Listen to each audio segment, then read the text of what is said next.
everybody.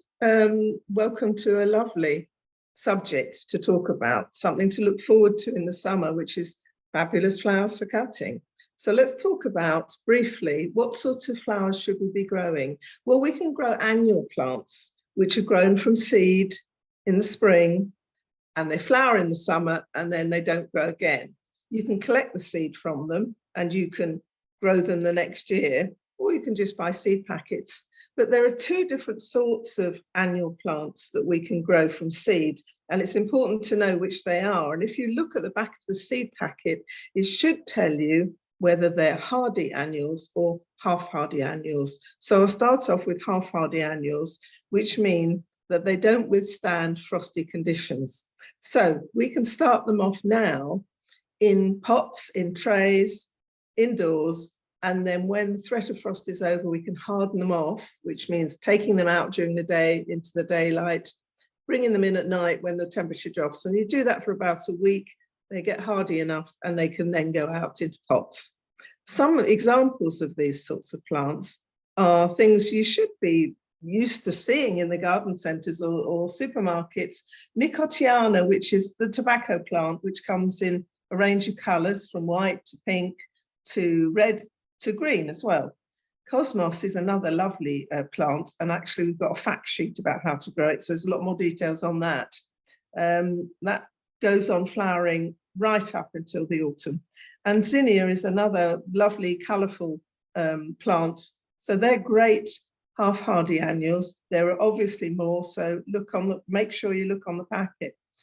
If you can't grow things indoors and want to be able to grow them outside, hardy annuals are ones that you can either sow the seeds in the autumn, or you can sow them in the spring, and so on. And these ones can cope with lower temperatures. So if the temperature now goes down, which it did last night and can keep doing, they won't mind. You can put them in a container if you want, or you can sow them in the ground where you've got some bare soil. You may have an area like an allotment area where you can really grow a lot, or you can clear any areas around permanent planting where you've got gaps, clear any weeds, rake over the soil a bit, and just broadcast, which means just literally throw the seeds onto that bare soil, cover it up slightly, give it a water, and they'll get going. And they seed themselves from year to year as well, which is wonderful. They do it themselves, you don't have to worry about it. So Californian poppies is Schultzia, a long name, in lots of colours, as I've shown you there. Love in the Mist, Nigella, which comes in a few colours, white, pink and blue. Really lovely, lovely seed heads to collect in the autumn. And of course, marigolds, calendula, very reliable, keep growing from year to year, great plants to have. But we can also grow from bulbs. So obviously at the moment we've got tulips and daffodils and hyacinths growing, and those will have been planted in the spring. So if you want to have those so that you can start cutting flowers to come into the house, then plant those in the autumn from September up until really November, even December with tulips. You can just about get away with it. And you can put them in containers, or you can plant them permanently in the ground. If you've got them in containers, once they've flowered in the spring and you've used them for cutting or just for decoration outside, you can then plant them in the garden after that. And they're wonderful plants, freely available, of course, in lots of colours. There are also some summer flowering bulbs. So these are plants that some are hardy, like the examples that I put here now, and they go in the ground. The bulbs are available now and will keep flowering like a perennial every year, as long as the conditions are right. Crocosmia, or you may know it as Montbretia, is a lovely red, orange or yellow flower with long stems. So that's why they're great for cutting and bringing into the house. They can spread though, so you have to be a bit careful. Bearded irises, they grow on what's called a rhizome. So they have a big bulb-like root which has to be exposed to sunshine. So they need a bit of bright sunshine, but they are beautiful. They're on lovely stems, nice leaves, so good plants for using as cut flowers. And of course, lilies, which can be grown in pots easily or grown in the ground. Some are more hardy than others, so it's worth checking the type of lilies, and of course, an array of colours, lovely colours. But there are other bulbs which are not hardy, half-hardy ones, which we start off indoors or in a protected area if you've got it. Dahlias are beautiful. They come in lots of different styles, if you like. In the picture, you can see a little round yellowy one, which is called a pom-pom. And then there are other ones which are like starbursts, lots of colours, lots of varieties. So dahlias are wonderful. And I'm going to show you here how to plant them. Gladioli, another plant that's a lovely plant to grow, especially for cutting and coming inside. They're lovely long stems, lots of colours, and there's a great trellis fact sheet on growing gladioli. So that gives you all the tips to do that, and I will be showing you some of the gladioli bulbs as well. What else should we think about using for cut flowers? Well, your normal herbaceous perennials, in other words, those plants which we plant outside, are hardy. They come up in the summer, they die down in the winter, and then they come up again the next summer and go on for some years.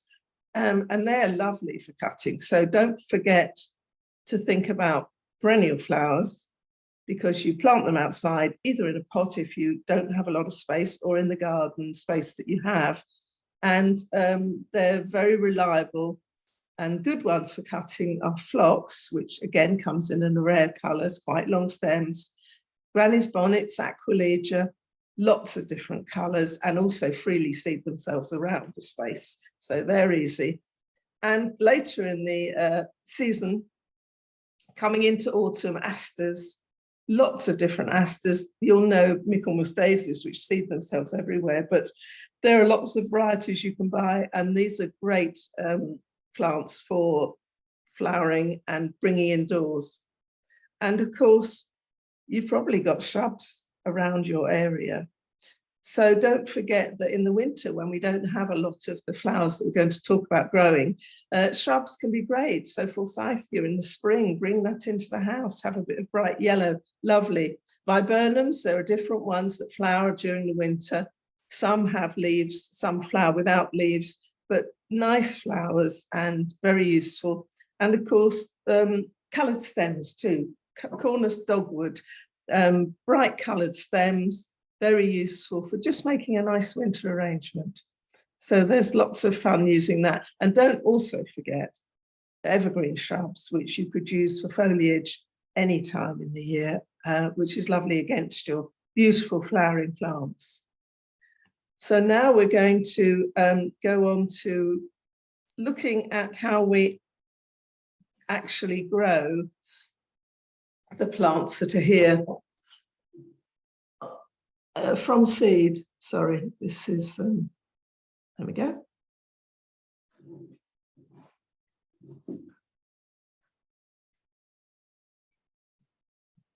So I hope you can see this array of different things that I've got on my table here, which are going to be useful for planting. Now, I talked about hardy and half-hardy seeds, and it looks very bright on my screen. Can you see the definition on yours, Lorna? Yes, I can see it. It's okay. You can, good, okay. Here are your seed packets, and I've got calendula, marigolds. And it says on there, if I turn it over, will it tell me? Yes, it tells me in tiny letters, which you won't be able to see, hardy annual. So I know I can sow that outside. Californian poppy, which I talked to you about before. Does that tell me? Yes, it tells me hardy annual on the front. So I plant that outside. And there's love in the mist. And again, that's going to tell me, yes, easy to grow, hardy annual. So I know with all three of those, I don't need to bother growing them indoors. I can just grow them, as I said, outdoors, either in a pot with some nice new compost, or, as I said, if you've got space in a growing area, you can clear it, rake it, either grow them in what we call drills, which is in a line, so that you can use that for cutting. Or if you don't have that space, little patches of space, they're really good just sprinkled into those patches when they've been, the areas have been cleared of weeds, raked slightly, tamped down, and then given a bit of water, and they'll go away. You don't need to do anything to them. You can enjoy them every year. So those are your hardy annuals. But I'm going to talk about half hardy annuals and how we raise them from seed indoors and ready to go out into our garden later. I've put in these 3 pots, 3 different sorts of seeds. So you can see the problem being, these are zinnia, which have a lovely biggish seed, easy to sow, easy to handle. And it's useful if you put them into pots, because sometimes it's easier for people to get hold of them. If they put them in their hands, sometimes your hand can be sticky and it's difficult to manage. So putting them in a pot allows you just to take 1 or 2 out at a time if you want. So that's zinnia. Here's cosmos that we've talked about. Again, quite a good size, easy to handle. But when it comes to nicotiana, they're really small seeds, very, very difficult to handle. So what I suggest is you mix them with a little bit of sand. So a little bit of sand, mix it all up. Don't worry where the seeds are or how they're going to be, just mix it with a little bit of sand there. So when you sow it onto your trays, you can see where the sand goes, and you know that the seeds are in the sand. The sand won't affect them germinating, and it makes it so much easier to sow. So what do we sow them in? Well, it's a good idea to have quite a nice free draining soil. And you can buy compost which has sand already in it. This one is quite a light brown. I don't know if you can see the light brown, but if you compare it to the multi-purpose compost, it's a much lighter brown. So it's that because it's got sand added to it, and sand will make the soil reasonably well drained. Break up any bits you've got with your fingers or with gloves on, and make sure there's no bits of twig. Now that we have peat-free compost, the sort of materials they use are often quite twiggy, and you suddenly find you've got a big lumpy twig, which won't do your seeds any good. So I'm going to put this either by hand or a nice spoon will do into my tray. You can use a tray, you can use a pot, you can use a recycled tray. It doesn't really matter what you use, as long as there's drainage holes at the bottom. So it's quite nice to use things if you can. I don't want to produce hundreds of seedlings, so I'm not going to put it in a very big tray. So I'm going to fill that up. And then what I'll do to make sure there's no air gaps in there, because that's no good for the seeds, is shake it a bit. And then just lightly press it down with another container. Just lightly pressing it down with the same size of container, and that means there's a nice surface for my seeds to go on. Then I'm going to take the seeds that I've got here, the tobacco plant and nicotiana. I've got green nicotiana here, which is a rather lovely one, but as I said, it can be any colour. And I'm just going to perhaps use a teaspoon and just sprinkle that over the top. And now I can see, and I hope you can too,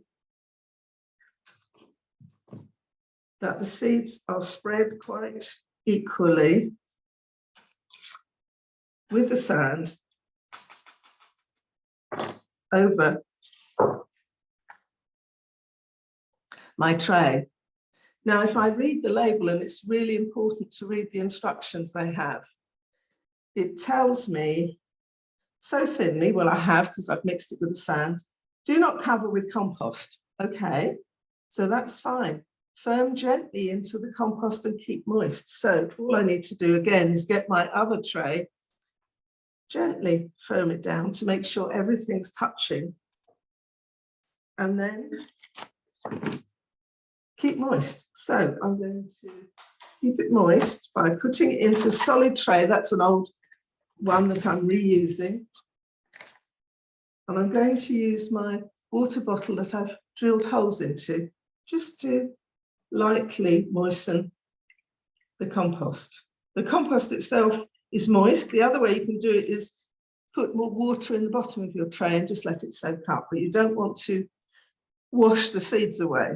And it tells me on my packet again to cover with glass or polythene or propagator lid. Well, I've got an old container lid, which I'm going to put over the top so that that moisture stays in while these seeds germinate. And I'm going to put that somewhere which is in a warm room.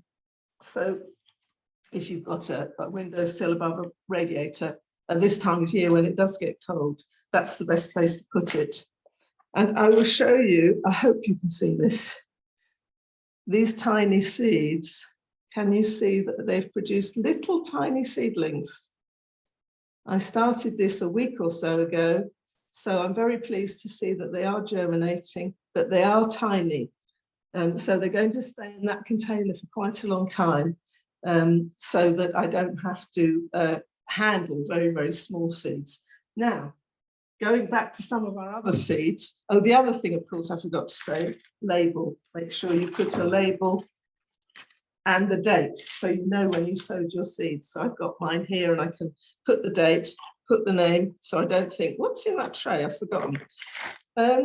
Right, so I've got my lovely cosmos seeds here, and I sowed some before a week or so ago, and you can see what's happened to them, I hope. They've germinated, but look how leggy they are, very, very leggy. And that is caused because I went away and left them on a window ledge that wasn't light enough. It was a window ledge that faced east. So although they had the morning sun, they didn't have any light for the rest of the day. And they've got very long and leggy from lack of light. So I can rescue these. And I'm going to rescue them by putting them somewhere that's lighter, but not in bright, bright sunlight, shading them from that. The other thing you can do is that seeds need to be moved to have movement. So one of the bits of advice is just to put your hand over and move them gently so that they just feel like they've got a breeze. At the moment, it's too cold for me to have an outdoor breeze coming in because that would surely kill them. But the other thing I could do is when I pop them on, and I'm going to pop them on into pots about 2 inch across, little pots like this, which have a bit more depth in the root. And what I'll do is I'll put in compost, multi-purpose compost, because the plant will need some feeding. I'm going to put some at the bottom. I'm going to fill it up. There we are. With my spoon, and I'm going to get my dibber, which is up here. I'm going to make a hole for my seedling with a pencil. You can use a pen or a pencil, or if you have a proper dibber, that's fine, but a pencil is fine. And I'm just going to make a hole big enough for it. Now, normally you would transplant seedlings when you have 2 true leaves. At the moment, my seedlings only have 2 leaves, and that's the first leaves, the seed leaves that grow and feed the plant. Really, I want to wait until I've got the next 2 leaves showing, and they're always in a completely different shape from the seedling leaves that you see here. But just to show you, so do it after you get those leaves. How do you get your seedlings out of a tray? Again, with your pencil, dibber, just loosen the roots slightly.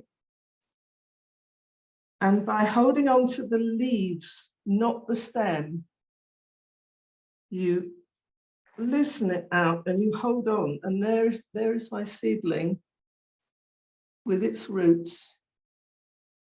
And I can now put it into the hole that I've made in my pot. But what I'm going to do is make sure, pushing it down slightly with my dibber very gently, is that I plant it much deeper than it is in its seed box.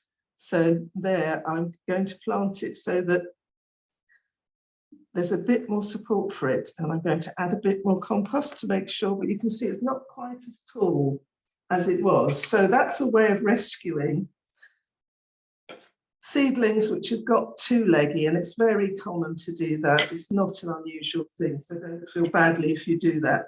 But maybe what it tells me, and you too, is that make sure after the seeds have germinated, you just see them coming up, to put them somewhere light. Light, not too warm, it can be cool. So I hope you can see my little seedling in there is now supported by a lot more compost and should grow on indoors until it's a much more healthy specimen than it is there. So the thing is not to leave your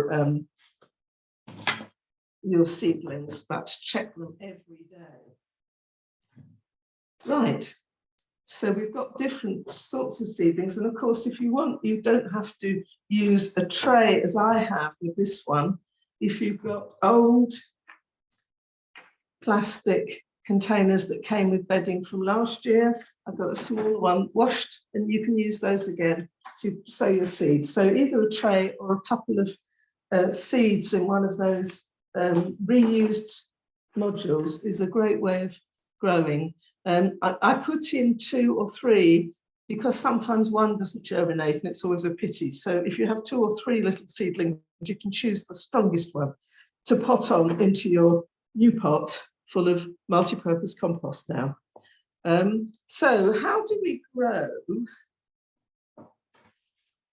from bulbs?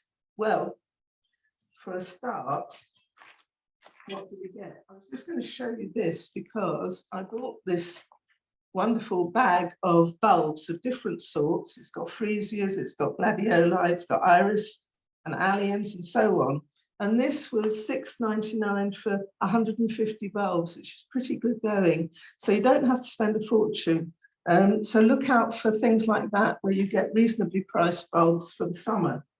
I'm going to show you some dahlia bulbs, which I've already got here. And sorry, there we go. These are my dahlia bulbs. They're very dry when you get them. So soak them for about an hour in water, and that will start to plump them up because they need to come back into life again.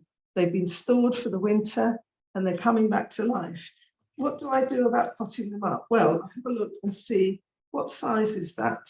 I don't want to put it in anything too big, because if I put it in something too big, then they can often, which are prone to rot, they can often rot because there's too much soil around and they're not making enough growth. So what I've done is measured a pot that will fit, starting off there. That fits quite nicely into that pot. So I can start them off indoors. Now you can see that these dahlia bulbs are different shapes. This is a round one, little round tubers there, and this one has long tubers. That just shows that they're different varieties, but that's fine. They're all dahlias and it's all fine to do them. And the round ones could go in another pot which is slightly smaller. So I'm going to do that with my normal multi-purpose compost. They don't need free draining soil, so I'm just again going to fill up the pot. There we are. And see, that's it. Just fill it up, hold the top. Now the other thing to mention is when you get your dahlias, sometimes you find little bits of dahlia tuber. They won't grow. It has to be a proper tuber with a stem attached, as you can see with this one. And then we know that from that stem, that old stem from last year, they will grow. So do that. Also, if you have any loose bits, any of the bits of tuber is broken, take that off because that'll only rot off. So I'm going to fold them down and make sure that my stem is sitting out the top. You don't want to plant them too deeply or too high. So fill it up as much as you can with this lovely multi-purpose compost, which usually has quite a bit of fertilizer in. They put it into the mixture, so they should feed the roots that are growing for about 6 weeks or so. Now, there we are. We firmed it, just firm it down gently. And what dahlias do not need is they do not need to be in a warm place. It's not like the seeds. So with your dahlia, put it somewhere like a kitchen or somewhere where there's light, obviously protection from frost because they're not frost hardy. And wait until you see the first leaves growing. And once you know that the threat of frost is over, you can put them outside in a bigger pot or into the ground. They will grow very well in the ground. Now I'm going to show you here a nice one. Unfortunately, all the petals fell off the flower just as I was getting it ready. Dahlia I got from the Dahlia Society, which has been forced to look like this. At the moment, everyone has got dried tubers, but this one's been forced in the right conditions, which are impossible to do at home, to produce a nice flowering plant. But what I wanted to show you really was what to do once your plant gets bigger. So you may see here areas where you get 2 little stems going off either side. And what you want to do is pinch out that plant at that point, and that's literally finger and thumb. Because what that does is it stops it trying to grow taller and makes lots more sideways growth. So you've got a lot more stems to have flowers on every year. Dahlias need to be in a sunny space, a nice sunny sheltered space in the garden, and need to be fed regularly. And like all the plants that we're talking about now, you need to deadhead. So I'm going to do that with this one because the petals have fallen off here. I'm going to take that out to stop the plant producing seeds. I don't want seeds, I want flowers. So by deadheading, and deadheading means not just the top, which you might think, but actually go all the way down the stem of that particular flower to where it joins the plant and deadhead from there. It looks a lot better too, and you don't have these strange stems about. So pinching out. And I'd say if you're growing things from seed as well, once you've got a nice bushy plant, pinch the top of that out too. And again, it encourages sideways growth. Dahlias will grow all the time during the growing season, which is once the frost is over to before the frost comes. You can allow them to blacken from the frost. And after that, you have to lift them and bring them in and dry them off so that you end up with dried rhizomes here, these bulbs here. And you keep them in a cold place in the winter, but not a frosty place. So something that protects them from frost. You can always put them in a tray, cover them with a bit of compost, old compost, and as long as they're dry, they'll survive until the next year, and then you can plant them out again. So they're really good plants, and every year this bulb gets bigger and bigger, and you get a bigger and bigger plant as well. Lovely choice of flowers as well. I'm just going to quickly show you, if you were going to grow gladiolus, and as I said before, there's a great fact sheet the trellis has. You've got a completely different bulb here. You've got one that's called a corm, and that looks like a sort of flattened potato almost. And gladioli are wonderful. They're able to grow in a big pot with several of them in there in quite well-drained soil, unlike the dahlia, which needs rich soil. And you can start them off indoors, but I would start them off in a pot that was much bigger, about that size in comparison to some of the smaller pots we've been looking at, and put about 5. You can see you would fit about 5 in there with, say, 2.5, 3 inches, about 6 centimeters between each of them, in some nice, well-drained soil. So this is an occasion when you mix the sand that we had, the sharp sand, not builder's sand, with your multi-purpose compost so that it's good and free draining. And you can, if there's a threat of frost, which there still is here in this spring, put them somewhere sunny, not too much heat, just protected from frost until you know that it's safe to put them outside. Then you can either plant the pot in the garden, or you can put it in an even bigger pot outside, a decorative pot, and grow them on. And the same rule applies for gladioli. Lift them when the autumn comes before the frost, and dry them off and store them, and you can use them again the next year and have an even bigger bulb as well, and lots of lovely flowers. So I think that will do for now, and please ask me any questions and I can help fill in the gaps.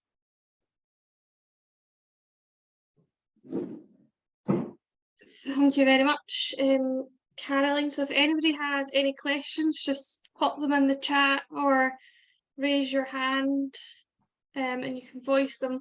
We do have one question from Margaret. Can you pick out the tobacco plant, because they get very tall? Yes. Yeah, I mean, partly the reason why they're good plants for cutting is because they do get tall, so that's quite useful. But you can certainly pinch them out if you want early on, so they don't get quite as tall as they do. What's important for all these sorts of plants is they're in a very sunny spot in the garden, so that will encourage them to be bushier and not sort of searching for the light, as it were. If they're in a shady spot, they definitely search for light. But pinch them out as they get to be 3 or 4 inches tall, something like that.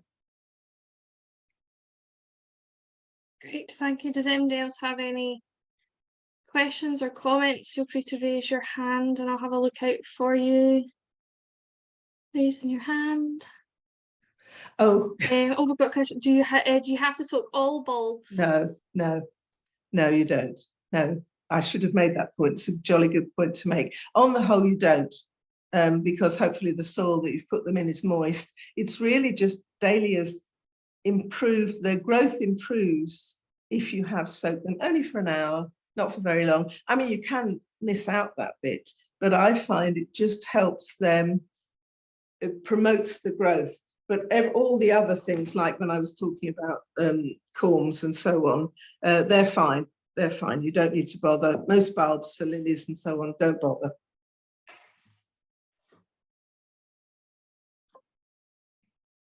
Anybody got any other questions or comments? What I didn't say, if we're talking about cutting, is that it's a good idea if you want to cut flowers for bringing indoors, is to cut them when they're full of moisture. And that's usually in the morning, first thing in the morning, or when they're in shade. Don't cut flowers in bright sunlight, because that's probably the most stressful time for the plants. And also it's useful if you carry a bucket with water in round with you, rather than putting them in a beautiful basket or something. Actually put them directly straight, as soon as you cut them, straight into a bucket with some water in. That way they don't get air pockets in them as well. So you're going to get a much longer life if you do that. Great. And Jan, I think you just had your hand up there. Do you want to ask your question? Yeah, but then I couldn't remember the name of the flower that I was going to ask. But you might know it. It's something my mum told me. I don't grow them, but they're the lovely, they're the lovely flowers that you can get, like a one at Easter and one at Christmas. Lenten rose, is it Lenten rose? And they've got hellebores. Hellebore, yeah, hellebore. Mum used to say to me, because I've got some on where I work, I don't have any at home, but I've got some where I work, that if you cut this stem, it's good to burn it with a match or a lighter, the base of the stem. And she never really quite knew why she did it, but she always did it because, and then she used to put it in the vase. But I don't know if you know anything about that. I haven't with those, but I have with a flower called euphorbia, which has an irritable sap, a white sap. So I think what it does is it stops air going up the stem of the plant. I would imagine it seals it, you see, by burning it off. Another thing you can do with hellebores, because their heads droop downwards normally on a plant, so you can actually see the flowers, which are very beautiful, is when you cut them off, you, instead of having a long stem, you float them in a bowl of water so that the flowers are actually facing upwards, which is lovely to do as a table center or something like that. Again, that's a great perennial plant, which you can use for indoor flowers, especially hellebores, which tend to flower, well, they've been flowering now, most of the early spring or late winter. So that's a great one. So if it stops the air from going up, does it actually, would it stop the water from going up? Well, I'm not sure. No, okay. I just wondered if so, yeah, no. That's fine. Thank you. Yeah, no, interesting, but yeah. Thank you. There was another question that came up on the chat box. I can't remember what it was. Yeah, we've got two in the chat box here. So Margaret's saying she overwintered her daily tubers, but unfortunately they had mold and had to get thrown out. They were stored in a frost-free and dry place. Any advice for storing? It's so difficult, isn't it? I wouldn't worry about a little bit of mold. You worry about rot, because that's what happens when they get damp or very cold. Unfortunately, my tubers this year didn't survive in the shed. They got rot, so you could just feel they were disgusting and soft. I think some people put them in their house attics, which is a slightly drier place than, say, a shed or a garage. So that might be a better thing. Put them with straw around them, maybe, instead of soil. They need something because they are alive. So they sort of need a tiny amount of moisture, but not too much that makes them get moldy. But honestly, if some mold and just on the surface shouldn't be a problem, it doesn't affect. What's affected is if the tuber itself goes soft. Deborah's just said here, dust tubers with cinnamon to help with the mold. Great. I don't know about that, but why not? Give it a go. It's a good idea, isn't it? I mean, some winters, if it's not really bad, you can actually leave them outside protected. And I have done that some years, but you do risk then having, as we have done this year, having really cold spots, and that just completely rots them too. But cinnamon, good idea. And we've got a question from Erica. What would you recommend for an area that doesn't get sun until late afternoon? That's more difficult for growing plants from seed to put in, like the annuals that I've been talking about, which mostly prefer really sun. And if you have an area which is less sunny, I would go for herbaceous perennials and look for perennials that don't mind a bit of shade, and there are plenty of them. It depends whether you want them just to decorate the garden or the space, or whether you want them actually for cutting. But Virginia is quite good. I mean, Crocosmia grows anywhere. So I think I showed you the picture of Crocosmia in the PowerPoint. That's pretty good at growing anywhere. Some lilies don't mind a bit of shade as well. But I think I would go for something like perennials rather than the annuals, which are more difficult in shade. Okay, great. Ursula, I think I saw your hand pop up. Do you have a, no, you're okay. Does anybody else have any more questions or comments? Oh, Janet, yep, on you go. I was just going to suggest for the shade, some of the woodland native plants are really good for the shade, aren't they? And they're ever so lovely, some of the natives. Yeah. So that's a good idea. And they can encourage the bees as well, can't they? Absolutely. The other thing, of course, while I was thinking about it, is, of course, bulbs are usually spring bulbs rather than summer bulbs. Spring bulbs, of course, are great in areas which don't necessarily get a lot of sunlight in the summer, because they tend to grow before any leaf are coming in the trees, so there's no tree canopy to stop the light, and they're absolutely happy wherever they are, really, pretty much. So spring bulbs, good idea. And sorry, I'm going click, click, click. There are, as I say, some native lilies that like to be grown permanently in slightly more shady conditions as well.